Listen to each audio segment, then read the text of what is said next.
Hello， 各位好，我是 Revision Lab 修正所的阿修。今天我們來聊一個可以說是最根本的大問題：為什麼有些國家就是那麼有錢，而有些國家卻始終走不出貧窮的困境？這個問題的答案複雜到足以讓學者拿下諾貝爾經濟學獎。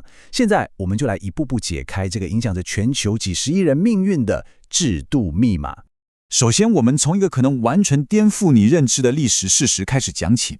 你可能很難想象在1940年代，也就是二次世界大戰剛結束的時候，在朝鮮半島上，北韓，對，你沒聽錯，是北韓，當時的工業化程度和整體的經濟條件，其實是比南韓還要好的。好，我們快轉到今天，這個差距可以說是天壤之別。南韓現在的人均 GDP 大約是$33,000，北韓呢，大概只有1700，兩邊差了將近20倍。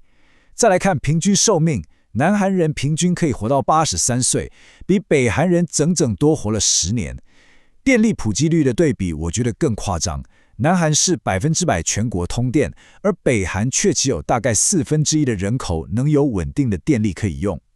這也解釋了為什麼我們常看到一張從外太空拍的衛星照片，一到晚上，整個朝鮮半島南邊是燈火通明，而北邊卻是一片死寂的黑暗。這就奇怪了，對吧？明明是同樣的民族，地理位置也一樣，文化背景幾乎可以說是一模一樣。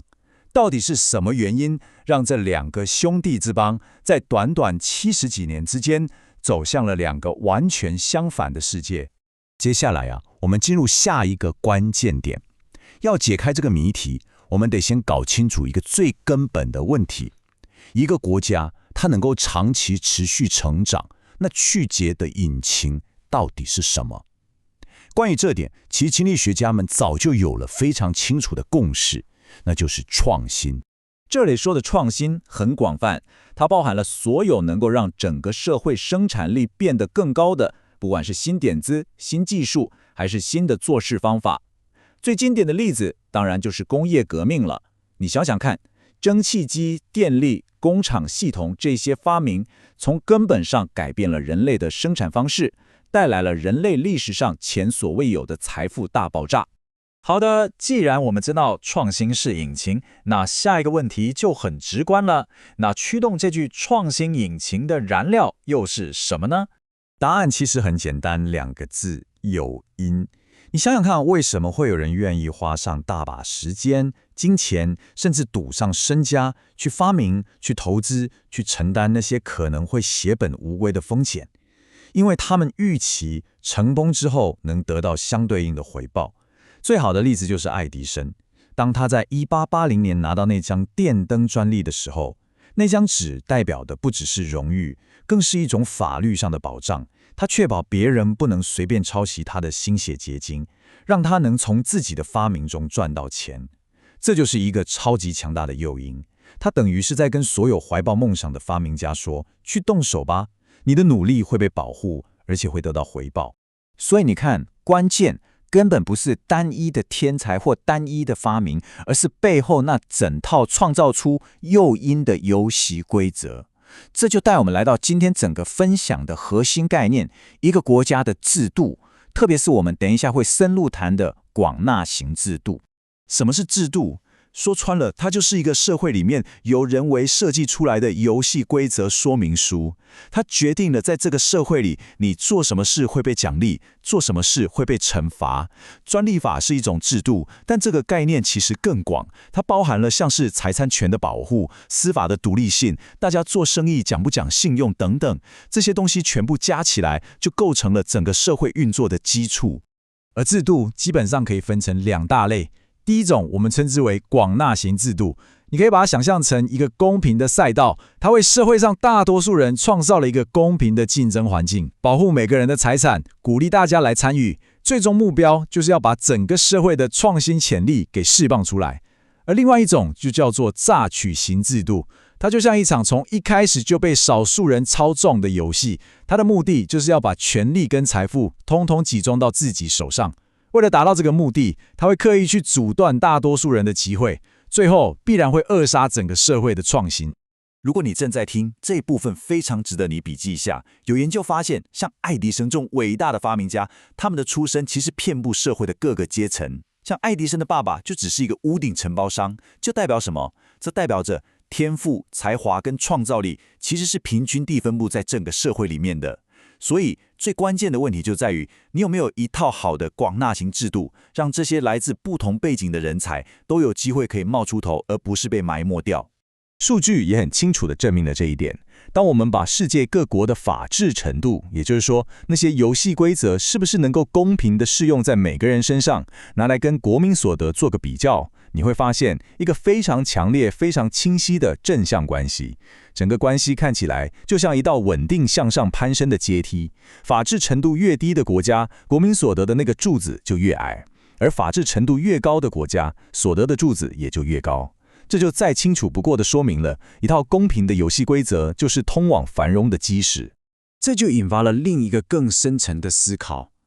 不對啊，如果廣納型制度這麼好，可以帶來繁榮，那為什麼世界上還有這麼多國家會選擇那種明明知道會導致貧窮的榨取型制度呢？答案其實跟經濟無關，而是在於政治。一個國家會選擇哪一種經濟制度，背後真正的原因往往是出於政治上的考量。我們可以把國家的制度想象成一個有4個格子的矩陣，它有政治跟經濟2個維度。最理想的狀態當然是廣納的政治搭配廣納的經濟，結果就是繁榮，就像我們看到的南韓、台灣或美國。那最糟糕的組合就是榨取型的政治搭配榨取型的經濟，結果必然是貧窮。北韓就是最典型的例子。為什麼會這樣？因為那些掌握權力的榨取型政治精英，他們最害怕的就是改變跟創新所帶來的創造性破壞。因為一個公平開放的經濟環境，一定會催生出新的富豪、新的產業、新的權力中心，這對他們既有的統治地位來說是最大的威脅。所以他們會不計任何代價去阻止這一切發生。談到這裡，我知道很多人心中一定會有一個大大的問號。那中國呢？